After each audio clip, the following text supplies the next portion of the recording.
Welcome again to another episode of Storytime.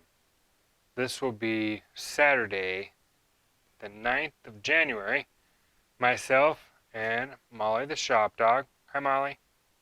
Puppy. Good girl. Okay, she's checking out the car.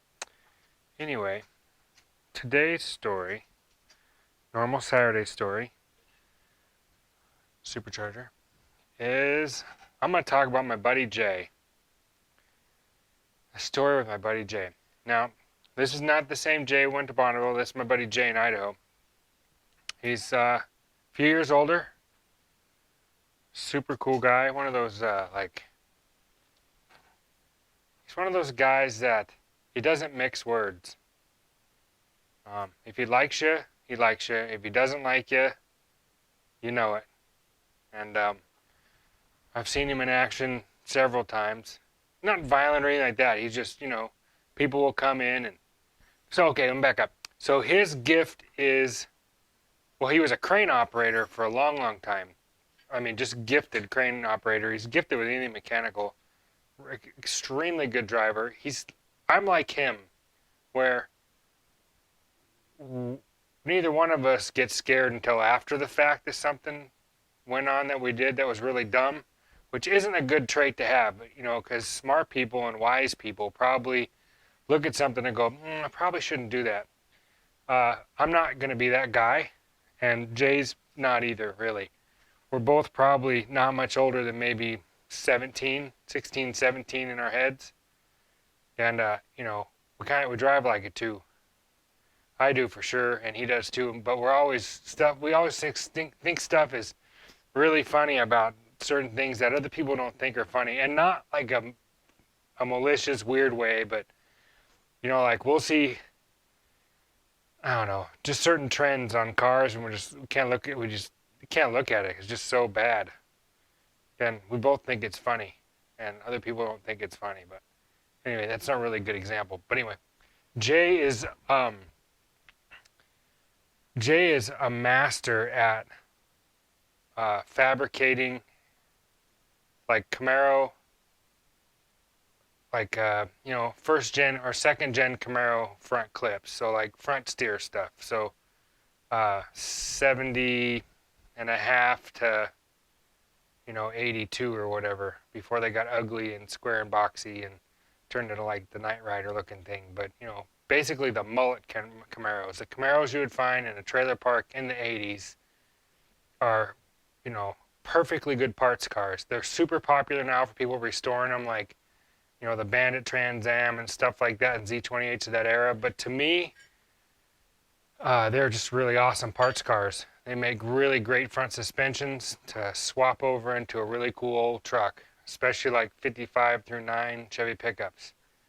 They just seem to, go together like Forrest Gump said, peas and carrots, or life's like a box of chocolates or whatever, something like that. Anyway, I'm not trying to offend anybody that has one of those, mullet Camaros, but, when I was growing up, if you had a Chevelle and Camaros, you didn't like Novas, and you didn't like you had a first gen Camaro, 67 to 69, and, nothing newer than 72.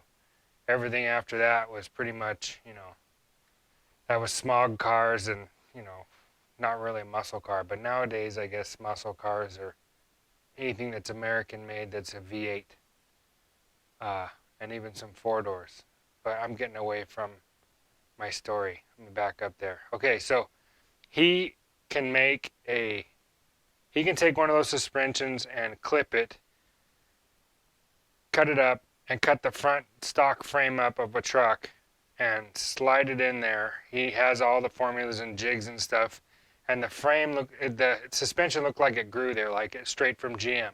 If GM was doing independent suspensions on trucks, they would have done it that way back then, and they handle amazingly. I've been with him in trucks where on a 4-lane highway with a center divided lane for like a turning lane out by his house, where he and I have gone from fog line to fog line at 55 miles an hour, doing the speed limit, and he just goes, hold on, and I'm praying that the door doesn't kick open. He just cuts the wheel at 55, and the thing just comes right around and goes back the other direction. Uh, I mean, the things handle amazingly, and he's ruined lots of people's perspectives on. They'll come in with a truck with stock suspension and leaf springs, and they drive like an old buckboard wagon, and they're no thank you, sir. I'll keep my truck stock, and he'll be like, here.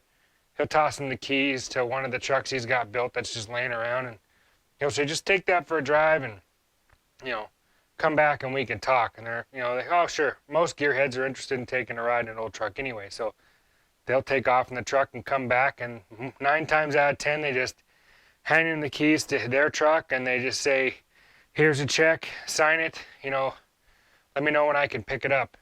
And he'll do everything, engine, trans, body work. He can make body and fender stuff on those old trucks fit together better than the factory. He just knows those things like the back of his hand. He's a master, and that's just his little niche market he's got. I think he's done probably close to 70, if not over 70 of them things.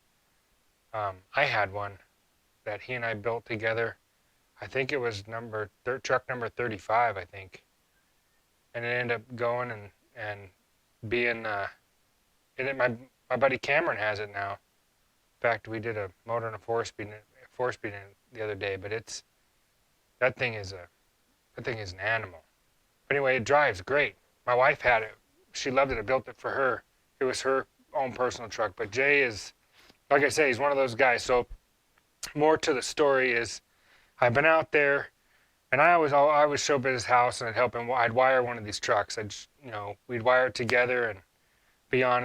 He always had customers wanting to build stuff, and guys are showing up all the time. And I can remember several times guys showing up with trucks, and they'd say, "Hey, I want to do it, and how much money do I need to give you to get to the front of the line?" And he would look at them like, "Well, what makes you think that your money will put you to the front of the line over this guy over here? I'm already doing his truck." And they'd say, "Well, I'll give you money. I don't care how much it costs. I want to do it." And he's like, "Look, I don't care what part of the country you're from. I'm not impressed with your, and they'll start name dropping all these people they know. The guys most of the guys, I hate to say it, most of these guys from California that will do this. And they would just come in and say, this and that about whatever. And he'll be like, "Look, I'm not impressed with your California whatever. In fact, I don't want to do your truck. It doesn't matter how much money you give me.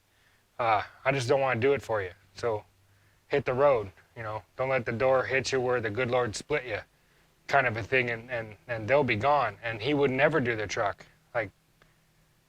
And they'd find somebody else, some other shop to do it, and it would never be right. And that other shop would call him and ask for advice, and it would never go the way that they wanted it to go.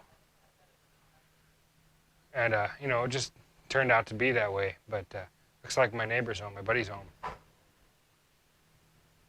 Yeah, he is. Military guy, my hero. He's a stud. Anyway, but Jay's, they broke the mold when they made him. He's amazing. I literally saw him one day. We were putting a truck together, and I counted, logged it in. I saw him pull the trigger on his MIG welder for 21 hours collectively on just doing the front end clip. And I'm talking, he'll box them in, plate them, mold it, and you can bolt all the stock sheet metal back on it. Everything bolts back up. The bumpers, everything, stock holes. The frame just looks seamless all the way across. But they're pretty amazing. The motor sits down and back, and they just handle. And the weight distribution when he does it is exactly the same as that generation Camaro. And they handle just like it. You throw a sway bar on the back. Any soup up stuff you can do to that generation Camaro, tubular control arms, big sway bars, all those kinds of bushings you can do to those trucks that he builds. And they handle just like a G machine. You can make one of those little Bandit Trans Ams go around a corner. You can make his truck carve the corner just the same. And I remember one time he and I were heading out to drop off a truck for one. This guy from California actually got him to, somehow he just pestered him, I think, to death. Kept coming back and got Jay to build him a truck. and asked me to help him. So I ended up doing some electrical stuff, and we got in it. And we were heading from, at this time, we were out in Kuna, I think, just outside of Boise. And we left there with the truck, and I was in my coupe, and Jay was in this truck we had just done, or I think the guy brought it over and dropped it off after we had built it. And I think we did that truck maybe 15 or 16 years ago now. So this story is kind of old. We were rolling around, and I followed Jay out, or we went out to pick it up. That might have been it. I think we went out and picked it up and came back. Either way, we were cruising on the highway, and my Speedo didn't work, but the one in that truck did, and both of us had fairly high gears. I think at the time my coupe had the small block and turbo 350, and I think I had 241s for the rear gear and a 27-inch tall tire. And I think that truck had a real similar gear ratio too with the small block. And we were sailing. I mean, sailing out there. I don't know how fast we were going. I don't even want to guess. But all the trucks, all the semis that we were coming up on, or semis as they're over in Canada, you guys call them semis, were going a lane over and letting us just, I mean, some were even waving, because here's this old chopped gray coupe with flames, and here's this red Chevy truck, 55 Chevy truck, and they're both sitting down on the ground, and we're like low-flying aircraft. We're rolling. And it was stuff like that all the time. I mean, I don't know if we passed cops or not, but we never got pulled over. But that happened a lot. In fact, I know that one particular truck, I was in it one day. We were coming back from lunch. This is a few years ago, because somehow he ended up with the truck back. Jay ended up with the truck. I think the owner sold it back to him, or gave it back, or something. I just heard the other day that guy died, which is too bad. The old man eventually kind of grew on everybody. He was ornery old cuss, but he kind of grew on Jay and his wife. And I think they inherited it when he died, or he gave it to Jay's wife. Anyway, so I was out rolling in this old truck that we had done years ago, and that thing would do 110 in second gear. This is what I think Jay had it up to one day. We were coming back from Melba out there eating lunch at a burger joint. But yeah, good times, stuff like that. Motorcycles, same things. On old bikes. Jay's like me, can't handle like vibrations and weird noises and things like that. And he'll work on something and work on something and work on something until it is, way better than factory. Over-engineered, super strong, but I mean, he had a Harley, he had a Dyna that wouldn't vibrate. It was the smoothest running bike I've ever been on. And the dealer, he took it, when he traded in and got a new bike a few years ago, the dealer had it and sold it, and I think bought it back from whoever they sold it from, because they didn't want to let go of it, if I remember correctly. But that bike is, that bike, it's got to have a ton of miles on it now, but it was the smoothest running Harley I've ever seen. You could sit at a stoplight, and of course it loped and had that nice Harley lope, but it was like no vibrations, none of that weird harmonics. It was just a nice, smooth, like riding when you're a kid, those things out in front of the, sorry Jay, those things out in front of the grocery stores when you're a kid, those little rocking things you put a quarter in and they just go back and forth. That's kind of what it was like. No, it was just kind of almost boring, numb, but it was really cool. Ripping around out there with him was fun. And I remember one day I showed up. I had one of my Chevy trucks I had built. I had a 72. That was about the color of this valve cover, actually.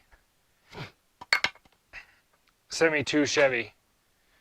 And I had built hi puppy.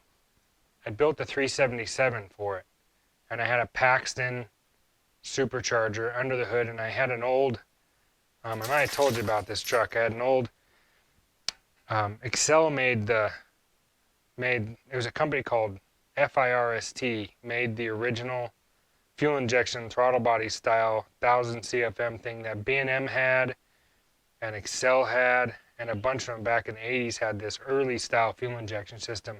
And I adapted the system and modified the mass airflow sensor, I can get into that later, over it to run with this 377 and this Paxton to blow through it. And I had got to a performance shop and bought a takeoff blow-off valve off of some factory turbo car. I think it was set to 15 psi or whatever. And a buddy of mine, he welded it on and did some aluminum stuff and welded a plate. And anyway, long story short, I drove that every day, had a Super T10 in it. After I blew up a handful of Muncies and I don't know how many Saginaw's, just grenaded Saginaw's in it. But I'd finally coughed up the money and put a Super T10 in it. And I went over to Jay's house and we were going to go get lunch. And there was a group of us there all with old cars, and we were all going to go down to the Burger Den in Cuna and go get lunch. So